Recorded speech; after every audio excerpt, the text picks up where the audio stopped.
As far as I know, there's no other DeFi protocol, especially not as big as RUNE, where you can connect your MetaMask with your Ethereum or your USDC on the RC20 network, so on the Ethereum network, and then just swap your Ethereum for native Bitcoin. Usually you end up with having wrapped Bitcoin on the RC20 network. And the way how this works for RUNE is that you have liquidity pools. But just to clear up, liquidity pools basically means that you have a pool with at least two assets and that you can swap one asset for another asset. And the people who are providing the liquidity to that pool get a fee of those swaps.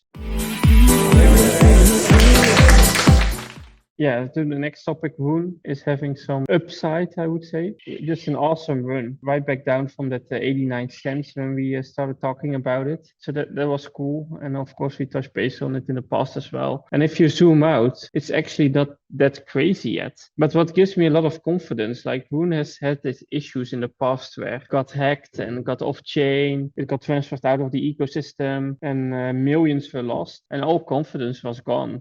But the confidence seems to be coming back for sure in the ecosystem. We've talked about this in the past, but the tokenomics of RUNE are just made like that the coin almost has to go up. And the reason for that is the entire way how RUNE swaps work. Because as far as I know, there's no other DeFi protocol, especially not as big as RUNE, where you can connect your MetaMask with your Ethereum or your USDC on the RC20 network, so on the Ethereum network, and then just swap your Ethereum for native Bitcoin. Usually you end up with having wrapped Bitcoin on the RC20 network. And the way how this works for RUNE is that you have liquidity pools. And we're all familiar with liquidity pools, of course, after the entire DeFi run last cycle. But just to clear up, liquidity pools basically means that you have a pool with at least two assets and that you can swap one asset for another asset. And the people who are providing the liquidity to that pool get a fee of those swaps. That's basically how a liquidity pool works. But if we then look at how it works for RUNE, and I just Googled this quick image to explain it, it's like the reason you can get native BTC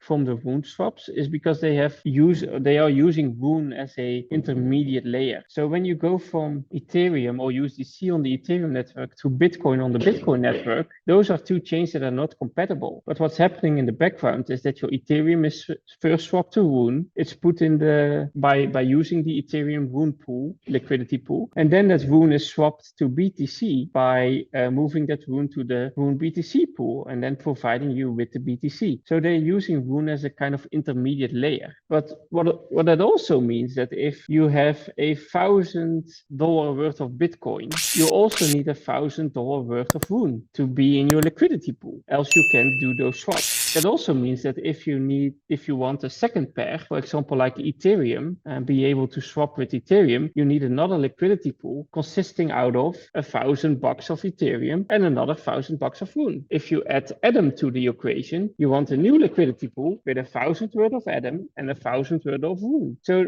when these liquidity pools are growing in demand because the APRs that are being offered by providing liquidity are really high, it means that more and more pools are being created and more liquidity is being added. But it also means that more and more RUNE is needed to fill in the 50% of any new liquidity pool that's being created. And I think that's the main reason why we see the run-up that we see now. Because if you look at the network here and you see the total value locked by chain, you see the increase. So there's at the moment, for example, 170 million in ETH locked on the chain. And every pool that you have, which enables us to swap, for example, here, so you have all these networks, for example, Ethereum, and then you have all these coins, and you have AVAX, you have BNB, and you have synthetics, which are RUNE natives. But just look at the entire list. So you can here swap your Ethereum, or let's do USDC on RC20, swap it to Bitcoin native. And this is something that I think is pretty unique. So once we get this bull market and more people are using this functionality to jump from chain to chain, more liquidity is needed in these pools. Because if there's not enough liquidity, and that's what you're seeing now over the past weeks, is that if you go to pools here, you see these APRs here. So for example, if you now provide liquidity for USDT RUNE, the APR is 156%.